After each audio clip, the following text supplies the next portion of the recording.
Hello everyone, my name is Amanda and I'm the blogger behind the Happy Arkansan.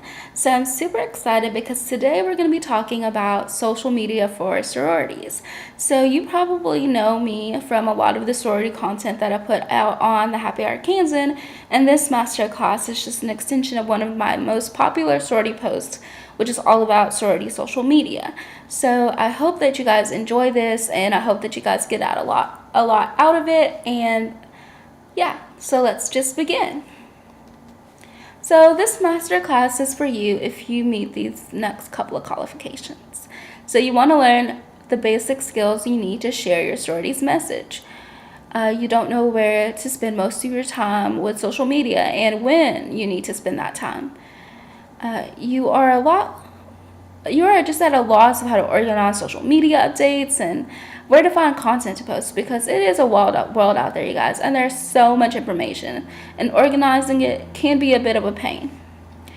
And you just need a little bit of direction about social media, because I know that not everyone who becomes the social media chair is getting a degree in PR or getting a degree in any of those topics or fields, and I don't think it's necessarily necessary. So that this is why this little masterclass is going to be really important. But also just your own outside research and just making sure that you're researching social media and being a kind of sleuth in a lot of different ways. And we'll talk about a lot of things throughout this entire masterclass, so you'll really get to know some good insights on social media, I think. So let's set this up. So here are a couple of things I really want you guys to know before we begin and get into the meat of what this whole thing is all about. So I'm going to walk you guys through these next couple of slides, and then we'll get really started. So who has the skills to be a social media guru? So in my opinion, you can take anyone from any major and really stick them into the position of the sorority social media person.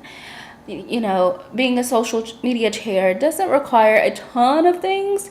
It just requires kind of dedication and really just love of your sorority, but anyone can pretty much do it.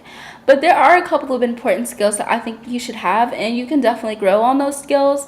And these skills aren't necessarily something you're born with, but I think that they are really important for the process. So the first one is teamwork. So there's no I in team, you guys, even if there are a couple of them in social media.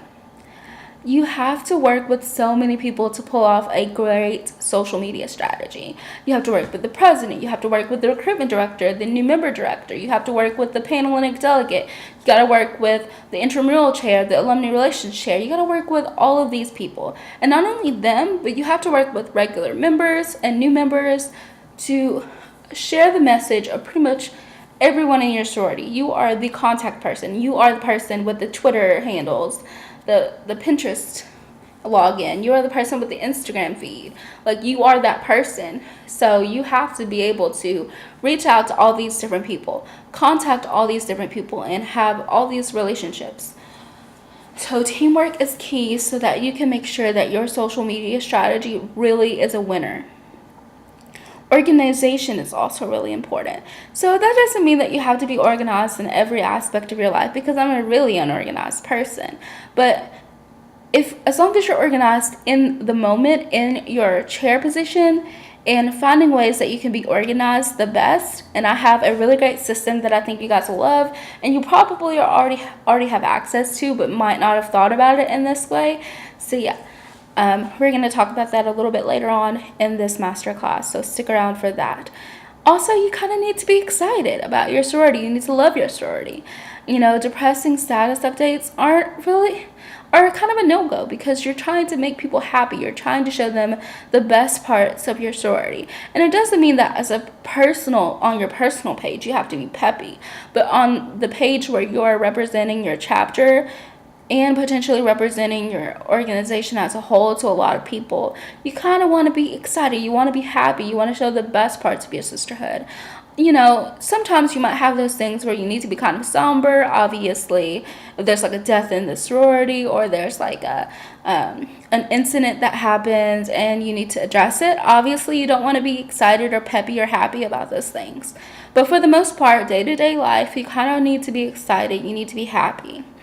And also, you need to be an Olivia Pope-esque handler.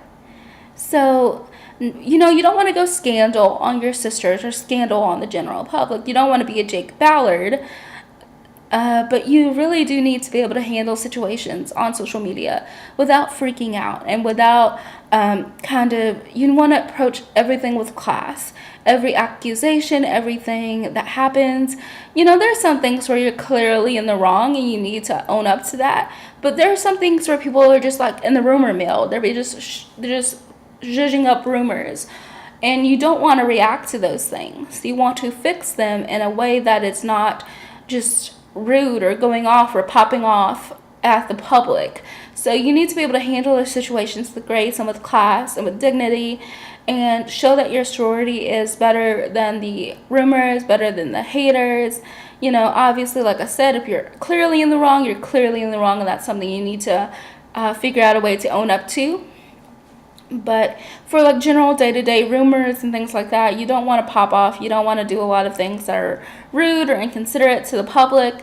So being able to handle things with an Olivia Pope-like precision is really important. So that's my scandal plug for the day. I love that show. So let's get into the next part. So the biggest part is how to decide where to focus your time. So there are so many social media networks. Most sororities kind of sticks to the main four, Facebook, Twitter, Pinterest, Instagram. But there are other things that you can do, like you can have a Tumblr account, you can have a website, you can have all of these different things. There are social media sites popping up all the time. So, but even with the main four, it's still really hard. Like, where do I focus my time? How do I decide when to post where? So the biggest thing you need to figure out are these three things. So who are you trying to reach at the moment? So is this message you're sharing trying to reach alumni? Is it trying to reach potential new members? Or is it just trying to reach students at your school? Or is it even trying to reach your members? So whichever avenue you're trying to reach the most, you need to say, okay, if I'm trying to reach alumni, maybe I need to focus on Facebook. If I'm trying to reach potential new members, maybe I need to focus on like Snapchat or Instagram or wherever they happen to be hanging out. If I want to reach students at my school, maybe I need to focus on Facebook and Twitter. Like figuring out where your ideal audience is hanging out, and each status update could have different ideal audiences. It could have more than one ideal audience. So you just kind of want to think, who am I trying to reach and where are they hanging out? So also you want to think about what you're trying to share. So obviously a picture is going to look much different on Twitter than it will on Instagram or Snapchat. So I wouldn't necessarily share a picture just to share a picture on Twitter if I had an Instagram account, because Twitter has a different photo layout than Instagram does, and pictures look better on Instagram than they do on Twitter, because Twitter is kind of set up for like 140 characters or less. You can do a lot of image sharing on Twitter, but I wouldn't use it as your main picture sharing place.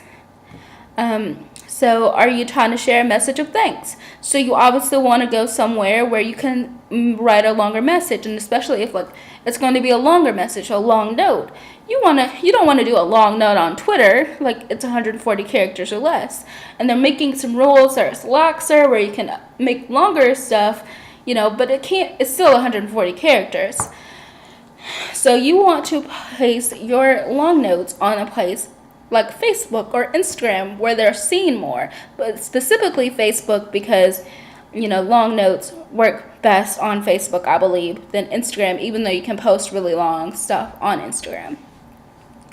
And then also where other chapters in your school are spending their time. So you don't want to compare yourself to them. You don't want to sit around and look at their stuff and obsessively gaze over it.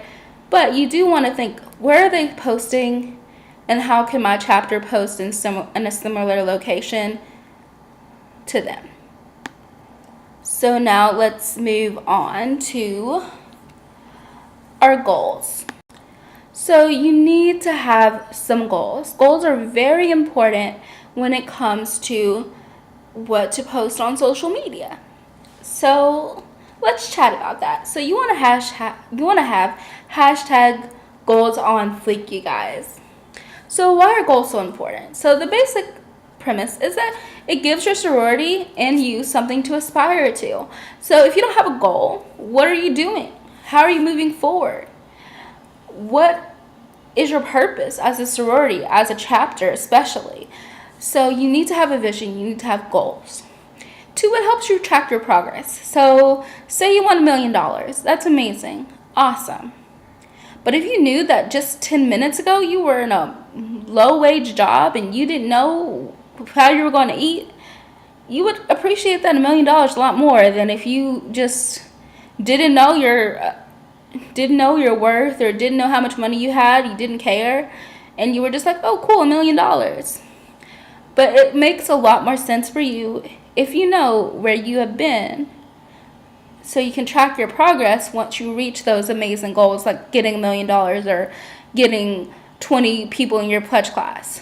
So, or 40 or 70 people in your pledge class, whatever that happens to be.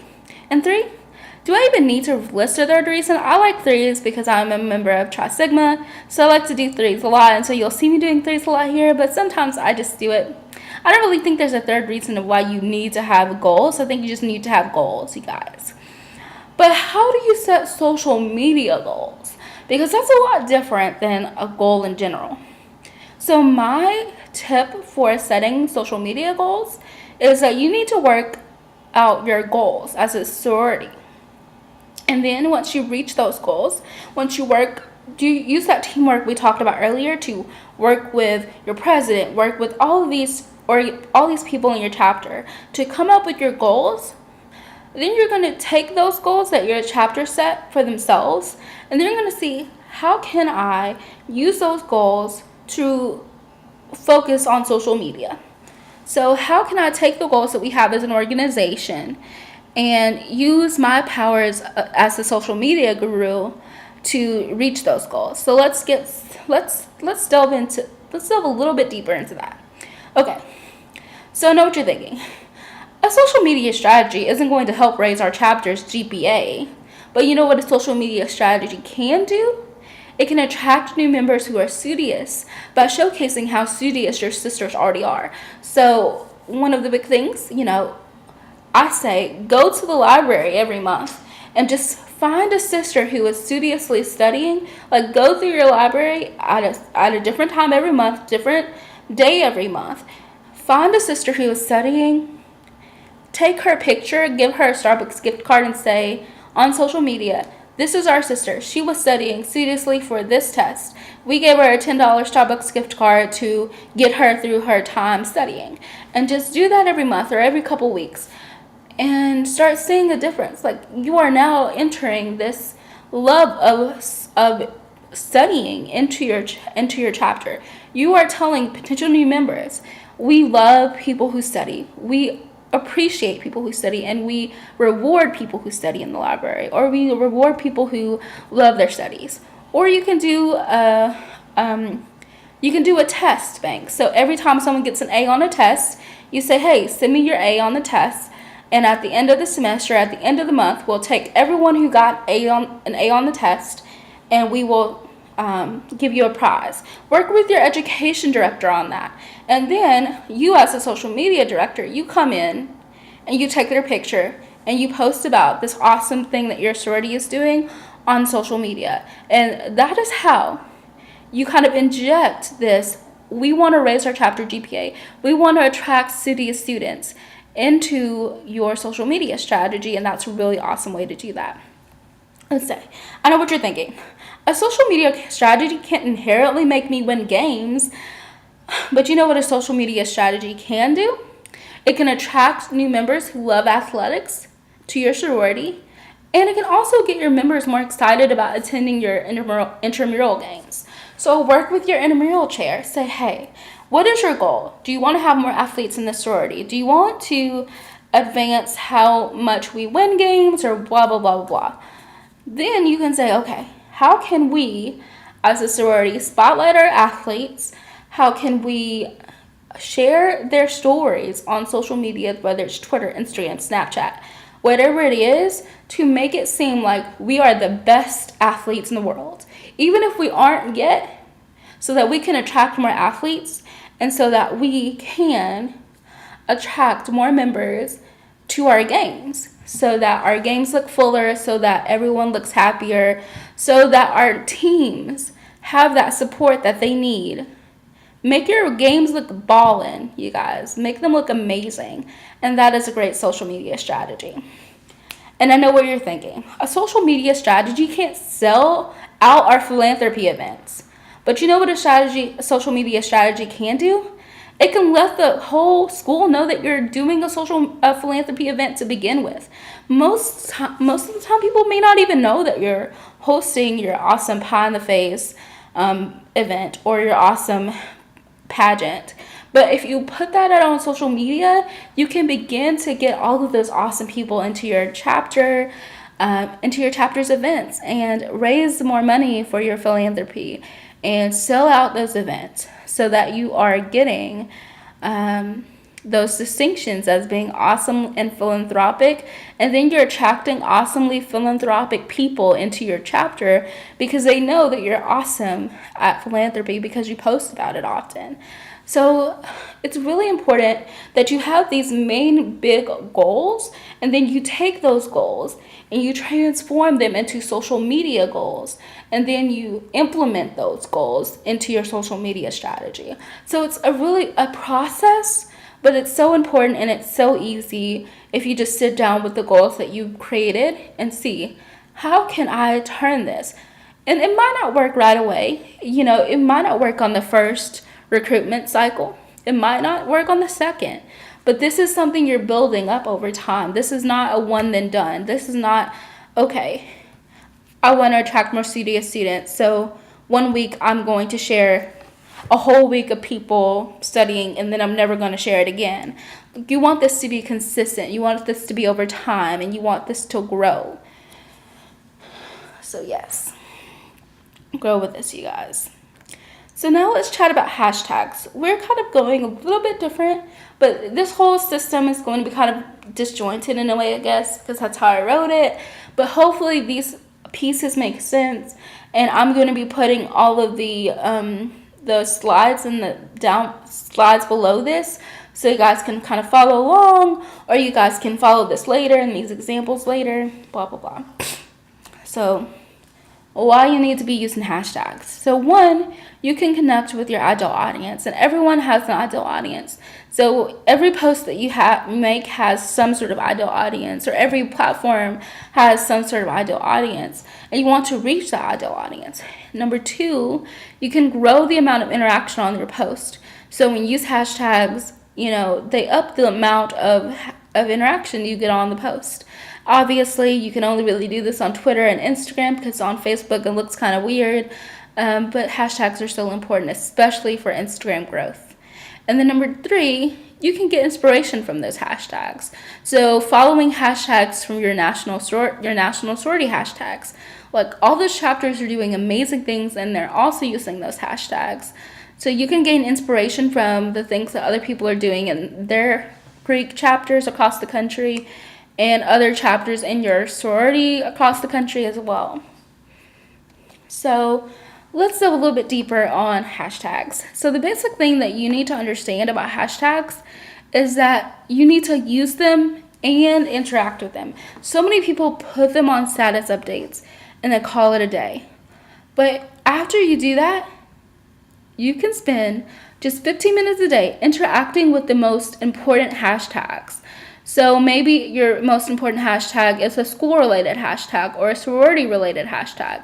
Find the hashtags that are relevant to your chapter and your sorority. So you want to focus on hashtags that are actually relevant to your school, not just these general hashtags. That's cool, but your purpose as a sorority social media chair is to get people who are going to join your sorority. You can't interact with people across the country and expect them to join your chapter in the next year. You have to focus on hashtags that will actually gain the most rewards and the most benefits. So that's really important. So not just interacting with every little hashtag that comes along, but interacting with the hashtags that matter most to your sorority and matter most to what you're doing. So those are kind of my tips for hashtags. Focusing on them, using them, spend 15 minutes a day interacting with them, and just spend that time every single day working with hashtags besides just posting on them. So now let's talk about organization. How do you organize all this information? Because you have to post a lot of different things. You have to post spotlights. You have to work with all of your new members. You have to work with all your members. You have to work with all your chairs, your presidents, and, officers. So how can you organize all that information? So organization is key. So you're working, like I said, with a ton of people on your strategy. I said on you strategy. On your strategy, girl. Sorry about that. So you need a system that can organize it all, and a system that you can invite people to organize with you. So you need a system that people can change and implement on the go. And you also need a system that you can pull from on the go. And you know what that system is, you guys? That system is Google Drive, yo. I just dropped some knowledge on you guys. Google Drive. So inside of Google Drive, you can do so many things. And I think that all sororities should be using Google Drive to organize their strategies. Organize so much, not just social media strategy, but you can do a lot in Google Drive, y'all. So you can make forums so that all your members and new members can fill out their spotlight information at once.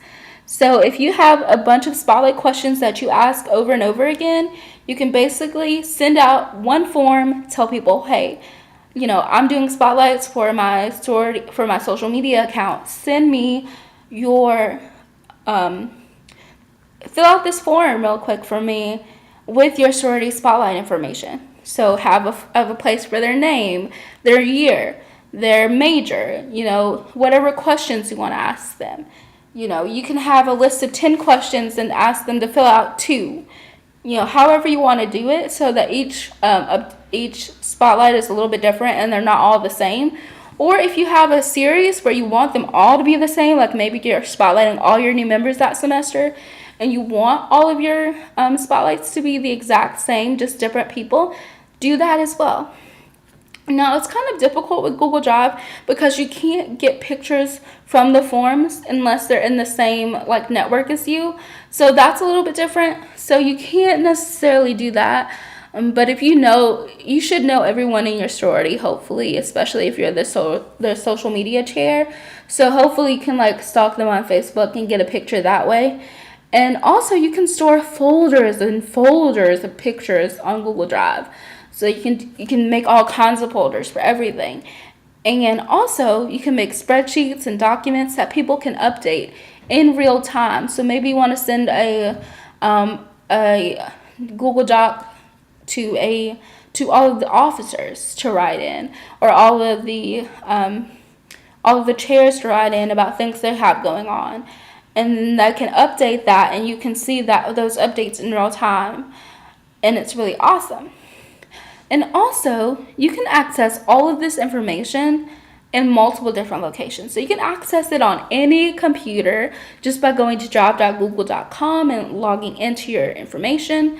Or you can even download, there's a ton of different social media, there's a ton of different Google Drive apps for iPhones and Androids, and so it's really easy to access it from your phone. I've accessed it from my phone and just posted the same day, downloading it from my phone, downloading any captions I want, and then going straight to a social media site just from Google Drive. So, and then best of all, no one except for you really has to have a Google account. So most of these things you can set up to where if you just send a link, anyone with that link can access the thing and update it. Or, if they do have Google accounts, you can invite specific people. And a lot of people have a Google account at some point or another. Most people do. It's just one of those things a lot of people have. So, And especially because a lot of schools are moving to Google Drive or Google for Work as their email service provider for the school for their emails. Most of the time, people have a Google account in some form or fashion, and you probably have access to Google Drive just through your school's email address in case you want to keep things separate. Or you can make a Google account for your position, I guess, if you want to. I know a lot of people do that.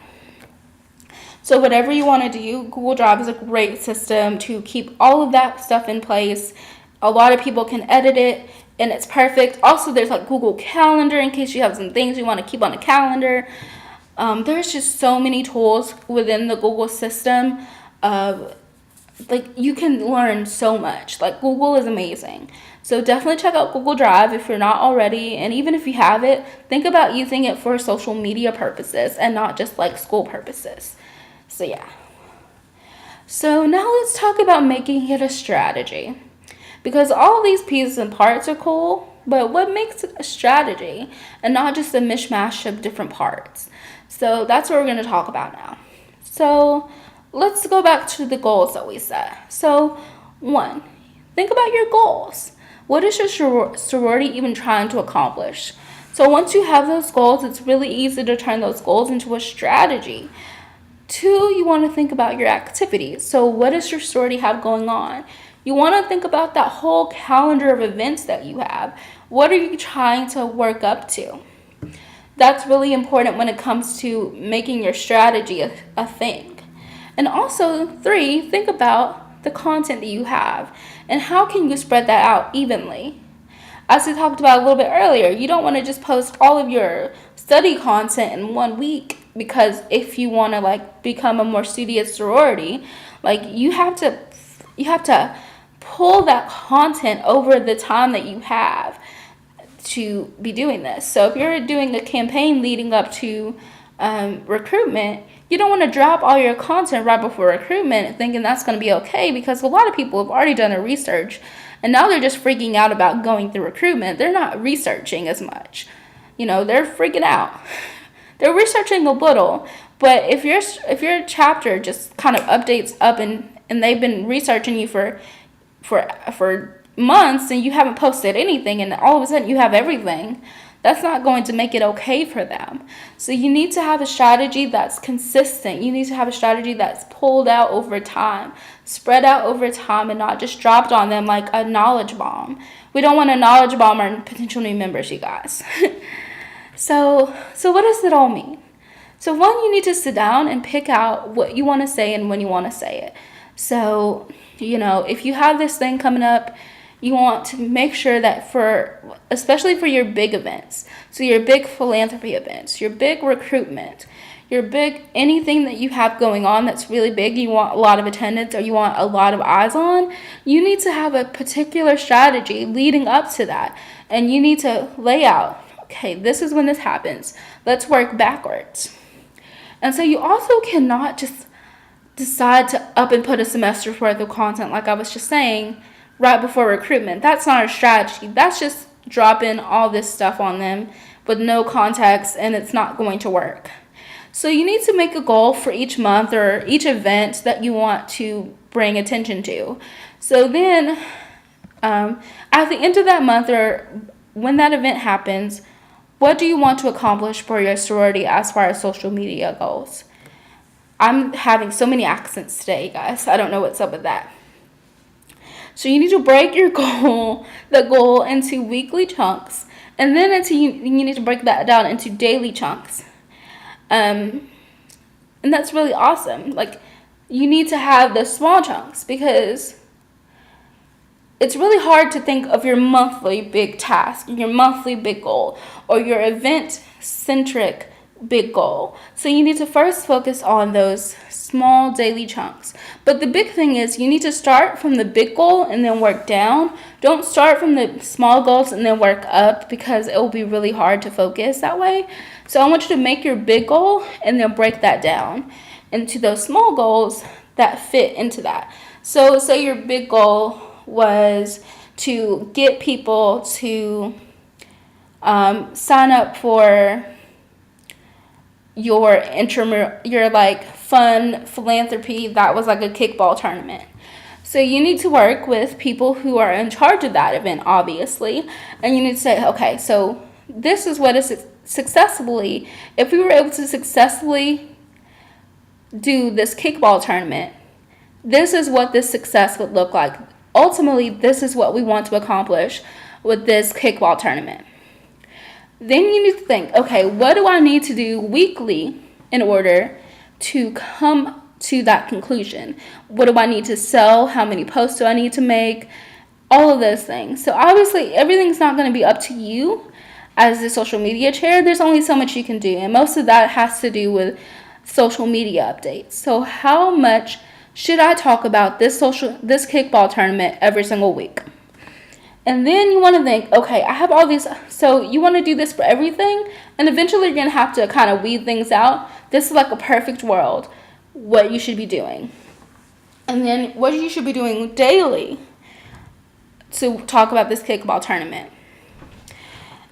How you can do that. And then you're probably going to have to weave this in with all the other things you have going on, because you probably have a million things. You have to talk about recruitment. You have to talk about, this dance that's coming up. You have to talk about supporting your intramural team. Like, you have all these different things that you have to talk about. So you have to think, okay, we have Facebook, we have Twitter, we have Instagram. Those are probably going to be the main ways that you're going to be advertising this tournament. So you have to think, okay, how much time should I spend posting about this on Instagram? How much time on Twitter? How much time on Facebook? And also think about how much reach all of those places have. So Instagram reach, how many people you have following you on that, how many people you have following you on Twitter, and the fact that Twitter, you can make an update and it's gone in 10 minutes, maybe less, depending on the day and how busy it is. And also Facebook, there's so much going on with Facebook. How can you actually get your message out there on Facebook? So you have to think about all of these things when you're coming up with your strategy and how you want to put out your message. And so these are all really important things. And you also will have to leave room for a little bit of spontaneity, because you can't plan for every single thing. You can try to, but you won't succeed, because, one day you'll be in the finals for volleyball, and there's no way you could have planned that your intramural team would be in the finals for volleyball, and what that schedule will look like, and how you can share that stuff on social media. Like, you think you're prepared, but you're not prepared, and that happens a lot. There are certain things you can prepare for, certain things that you can schedule out, but you can't schedule out every single thing. And I wish there was a way you could, but you can't. So leave room for a little bit of spontaneity here and there, especially like with intramural seasons and just events that pop up, like unfortunate events that pop up or anything that pops up.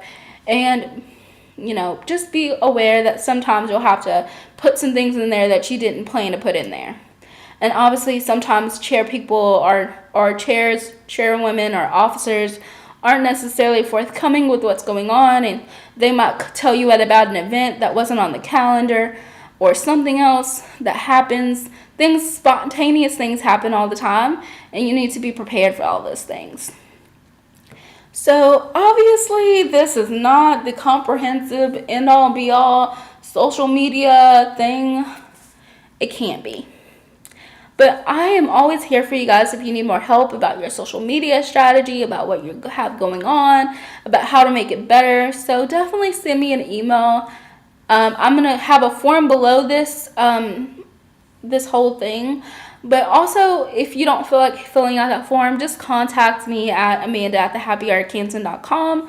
I'm literally always there on my email.